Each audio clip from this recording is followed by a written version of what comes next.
वो सजाएं भुगत रहा हो, वो अपने उसकी जमानतें खुदारा, ये कोई निजाम ये अपना ना ये ना किया करे। मैं आपको एक आसान तजवीज़ देता हूँ।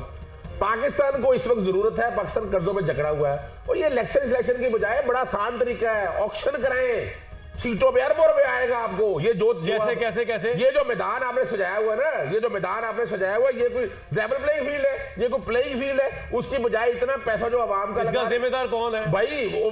इसका जिम्मेदार 14 सियासी जमातें हैं पीडीएम की, जो इस मुल्क को यहां तक लेके आई हैं। इस मुल्क की तबाही में जिम्मेदार जो है ये 14 सियासी जमातें, और ये तारीख बताएगी आपको। ठीक है, अगर ये चाहते तो पाकिस्तान में मिसागे पाकिस्तान करते, पाकिस्तान को आगे लेके जाते, पाकिस्तान तहरीक इंसाफ। ठीक है यार, आप तो पॉलिटिशियन को मुंह लगाने को तैयार नहीं, आप तो कहते हैं आपकी हद तक है। मैं जो जी तो भाई उस्मा बुखारी साहबा, आप लोगों ने आज अखबार में इश्तिहार दिया हुआ है। मैं तो पहले सुबह उठा तो मुझे लगा कि 9 तारीख को उठाऊं मैं, कि मुझे लगा अखबार की खबर है, ये बात बता नहीं इश्तिहार है, वो कह रहे हैं इंशाअल्लाह। तो आप किस तरह इतने कॉन्फिडेंट है कि नवाज शरीफ साहब प्राइम मिनिस्टर बन गए? तो तहरीक इंसाफ वाले गुस्से में बैठे हुए, इन्होंने कहा हम बुर्ज उल्टा देंगे, तख्ते पलट देंगे, शरीफ फैमिली के 8 तारीख को जाके। आप किस दुनिया में बैठे हुए, मुझे समझ नहीं आ रही उस्मा साहिबा। बहुत शुक्रिया कामरान। हम उस दुनिया में बैठे हैं जिस दुनिया में के अंदर वो पाकिस्तान लोग चाहते हैं, जिस पाकिस्तान में आग ना लगाई जाए। हम उस दुनिया में रहते हैं जहाँ के पाकिस्तानी ये चाहते हैं कि उनको खुशहाली मिले, और हम उस दुनिया में रहते हैं जहाँ का पाकिस्तान जो है वो खुशहाल था, गरीब जो है उसके हालात बेहतर थे, और पाकिस्तान के अंदर फितना फसाद की सियासत नहीं थी। जो भी इस वक्त पूरी पॉलिटिकल कैंपेन के अंदर जो एक फीडबैक आ रहा है, जो एक जलसों के अंदर एक बहुत बड़े बड़े जलसे, आपको याद है ना, कहा करते थे हमारे मुखालफी हम बाहर नहीं निकल पाएंगे, हमें जो है उस्मा साहब आपकी आवाज़ ठीक नहीं आ रही, आपकी आवाज़ ठीक करनी है, आवाज़ ठीक करें उस्मा साहब, रुक जाए इधर ही। यही से शुरू करना है आपने कि आपने इस मुल्क के लिए क्या माशी इंकलाब ने कहना है। शामी साहब, अदर साहब का भी कुछ थोड़ा समझ नहीं आया। एक तरफ तो वो एक बड़ा डिप्रेसिव सिनेरियो पेश कर रहे हैं, दूसरी तरफ वो कॉन्फिडेंट भी बहुत है कि जीत जाएंगे। देखिए, आप उनको दाद दें इस बात की। अच्छा भाई, मुश्किलात के बावजूद रुकती है मेरी तबाह तो होती है रवां। और वाह, देखिए, सियासी जमातें सियासी तरीके से स्ट्रगल करती हैं, आइन और कानून के दायरे में रहते हुए। वो छापामार तंजीमें नहीं होती या बलवे नहीं करती है, राइट्स नहीं करती, ठीक है ना। उनको तो एक पॉलिटिकल प्रोसेस जो है उसमें हिस्सा लेना है, और वो डटे हुए हैं। बड़ी अच्छी बात है, मुझे तो बड़ी खुशी हुई इनकी बात सुनकर। उनको प्रोसेस में दाखिल रहना चाहिए, अपना हिस्सा वसूल करने की पूरी कोशिश करनी चाहिए। इसी से रास्ता बनेगा, इसी से मल्ला आगे बढ़ेगा। राइट। मसूद साहब, आपका भी ये राय है? सर, मक्तल में कोई किस धज से गया वो शान सलामत रहती है। तो ये मक्तल में जाएंगे जो भी है ना, देखिए, आपने दाद देनी चाहिए बिल्कुल कि इन नामसाइद हालात में भी अगर वो इतनी करेज का मुजाहरा कर रहे हैं कि जीतेंगे, और उनको भाई इनकी करी से क्या होगा, इनका तो एक ही वोट है। ठीक है, वो तो पीटीआई वाले निकलेंगे तो कुछ होगा। सर, पीटीआई वालों के निकलने का मामला नहीं है। मामला यह है कि पहले से इतने सख्त इक़दाम कर दिए गए हैं कि वो निकल के भी, यानी मुझे अपने हल्के के जो एनए के उम्मीदवार हैं और सूबाई असेंबली के उम्मीदवार हैं, सबके सिंबल्स नहीं पता। तलाश करने जाता हूं तो मुझे कई साइट्स मिलती हैं, कई चीज़ें मिलती हैं। वो निकल भी जाएं तो क्या वोट कास्ट कर पाएंगे और दुरुस्त तरीके से वोट कास्ट कर पाएंगे? तो पहले से इतनी मुश्किलात पैदा कर दी गई हैं तहरीक इंसाफ के लिए कि ये इलेक्शन उनके लिए जीतना बहुत मुश्किल है। मगर वो इलेक्शन लड़ लें, पूरे पाकिस्तान में उन्होंने अपने कैंडिडेट्स जमा किए हैं, सिस्टम पे एतबार नहीं करते लेकिन सिस्टम के अंदर हैं, तो इसकी शाबाश देनी चाहिए इनको। साफी साहब, आप भी देंगे शाबाश अदर साहब की पार्टी? देखिए, वाकई करज की बात तो है, पाकिस्तान तहरीक इंसाफ की ये क्रेडिट है कि चाहे जो भी हालात है वो मैदान में मौजूद है। जमहूरियत का यही हुस्न है, और हम पहले भी यही मशवरा देते रहे कि जमहूरियत के दायरे ही में रहे, जमहूरियत के दायरे से बाहर ना निकले। 9 मई का वाक़या हुआ, वो नहीं होना चाहिए था उस वक्त। उससे पहले जब अदम एतमाद की तहरीक आई, तो अगर उस वक्त भी आईन और कानून की पासदारी की जाती और सिस्टम, लेकिन साफी साहब बात यह है कि अजहर साहब की बात और इमरान खान की बात सुन के लगता है इनको इसके बाद कोई मलाल नहीं। वो कहते हैं सही किया है, इमरान खान एक इंकलाबी लीडर है, वो इस पाकिस्तान की डर्टी पॉलिटिक्स का हिस्सा नहीं है, वो इससे अबव है। अभी भी आपको ब्रेक से पहले यही बता रहे थे। तो ये तो आप जो बातें फरमा रहे हैं वो तो इनके प्लस पॉइंट समझते हैं अपने, वो इनके यूएसपी हैं। देखिए, अगर वो इमरान, फिर उन्होंने पार्लियामेंट में का बाइकआउट किया, उन्होंने पंजाब असेंबली तोड़ी, इस पॉलिटिक्स का हिस्सा रही है, इंकलाबी, ये एक नेक्स्ट स्टेज है ये। देखिए, ये तो एक आइडियल इनकी अपनी एक सोच है, अपनी एक स्ट्रेटजी है, लेकिन आप खुद सोचें कि इस वक्त इमरान खान साहब अडियाला की बजाय अगर जमान पार्क में होते तो क्या सिनेरियो होता। आप खुद फरमा रहे थे थोड़ी देर पहले कि मज़ा नहीं आ रहा है, मैदान किस तरीके से सज जाता और किस तरीके से जो अजहर साहब अभी कह रहे हैं कि 10 पिटीशन आज दायर हुई है, तो ये नौबत ही ना आती।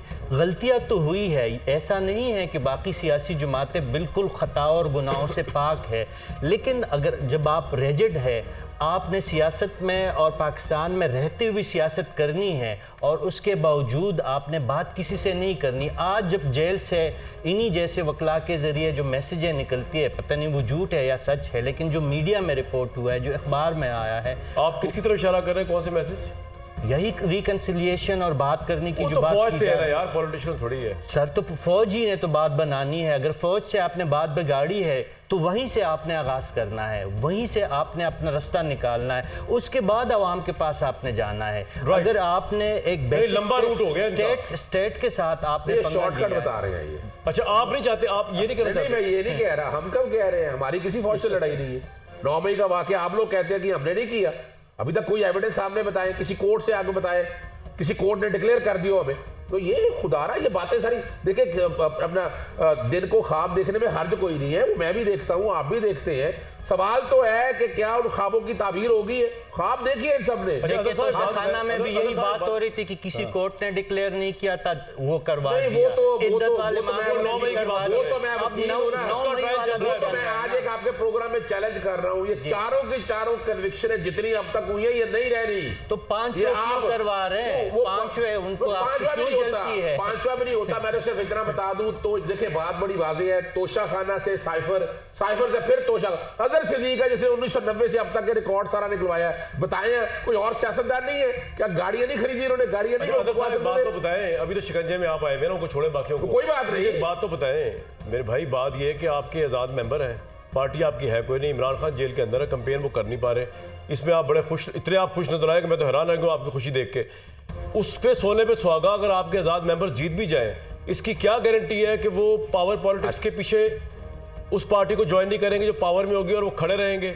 अच्छा देखिए, इमरान खान के साथ आजाद खड़े रहेंगे। अगर इतनी परेशानी होती ना, अभी आपने देखा नहीं वो तायरा साहिबा जहांगीर तरीन के अपना तायरा, वो क्या नाम है उनका, मुकद्दर के नाम है कोई, हमारी कैंडिडेट है वहां की, वो जहांगीर तरीन के दरबार से बरामद हुई है। अब जरा सोचे तो सही ना, जरा समझे इन बातों को ना। दरबार से बरामद हुई, वो दरबार ही तो है और क्या है। इस्तेकाम पाकिस्तान ने एक दरबार लगाया हुआ है ना, कि वहां जो जाता है, जो बैत करता है वो मुसलमान। वो जब आपने दरबार लगाया था, पट्टे बनाते थे इमरान खान 2018 वो फिर भी बेहतर था, वो फिर भी बेहतर। ये नहीं था दरबार इस तरह का जनाब, जिन्होंने 9 मई के वाकये किए, जो 9 मई में वाकये किए, जाके उनके यहाँ बैत कर ले, वो साफ बाप हो गए। मुझे बताए जितनों ने जाकर बैत की, बुखारी साहब की डीएससी ठीक करें यार, तरीके इस्तेकाम पाकिस्तान में जितनी बैत की, कोई एक बंदा बता दे कि वो जेलों में बैठा हो, वो सजाएं भुगत रहा हो, वो अपने उसकी जमानतें खुदारा, ये कोई निजाम ये अपना ना ये ना किया करे। मैं आपको एक आसान तजवीज़ देता हूँ।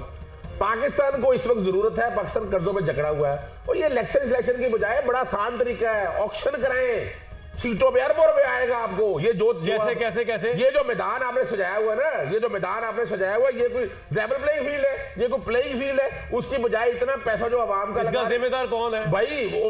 इसका जिम्मेदार 14 सियासी जमातें हैं पीडीएम की, जो इस मुल्क को यहां तक लेके आई हैं। इस मुल्क की तबाही में जिम्मेदार जो है ये 14 सियासी जमातें, और ये तारीख बताएगी आपको। ठीक है, अगर ये चाहते तो पाकिस्तान में मिसागे पाकिस्तान करते, पाकिस्तान को आगे लेके जाते, पाकिस्तान तहरीक इंसाफ। ठीक है यार, आप तो पॉलिटिशियनों को मुंह लगाने को तैयार नहीं, आप तो कहते हैं आपकी हद तक है। मैं जो से बात करना,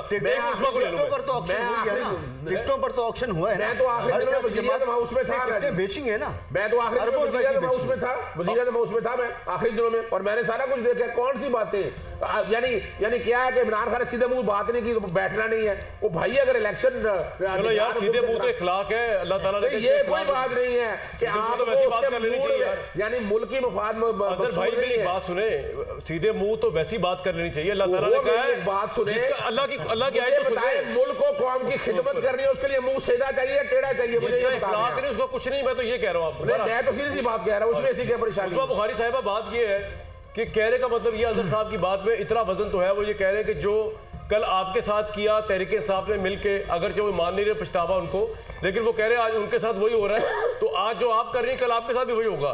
तो अब आप भी नहीं चाहते ना, जिस तरह इमरान खान नहीं चाहते थे कि आप लोगों को मुंह लगाए, आप मुंह लगाने को तैयार नहीं उनके साथ। आप इतना ग्रेस का मुजाहरा सियासी तौर पे नहीं कर सकते पीएमएलएन वाले भी कि जी सारे मिल बैठे, ये नहीं हो सकता।